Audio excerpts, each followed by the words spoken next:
Hello all, Namaste. Welcome to Mother Teacher Training Academy. And in this video, we are going to learn the last letter of Ch family, that is Nya. So there are no words which start with the letter Nya. However, we will learn about tracing it and also the tip of the day. Yes, so let's get into the tracing of the letter Nya.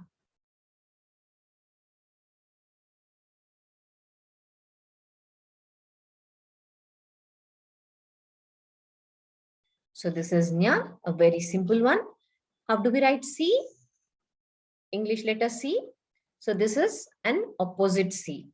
So we are going to write an opposite C first. So here we go.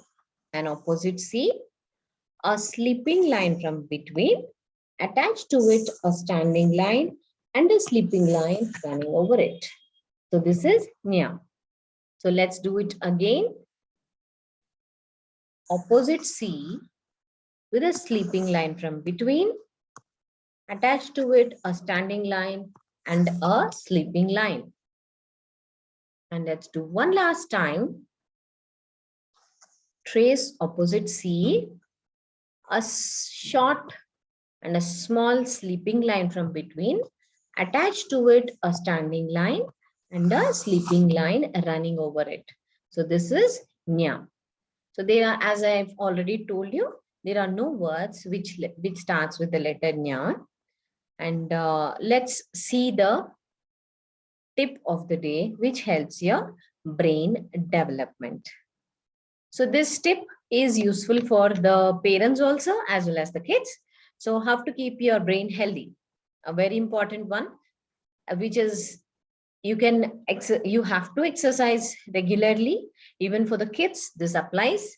And then there should be a quality 8-hour sleep for the adults and probably a 12 to 13 hours of sleep for the kids.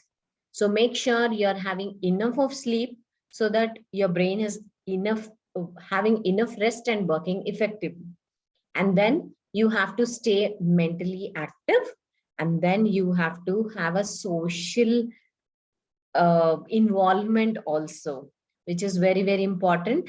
Not just making, today we see kids just sitting in front of the screens and not socially getting well with the other people around. So which is very, very bad.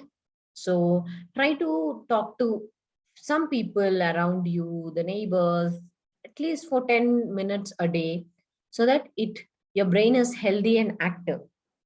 And then, as I told in my previous video also, spend time in the nature.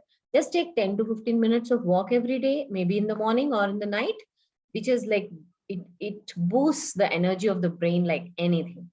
And finally, care for your emotions, not just for yourself, for your child also. Respect their emotions.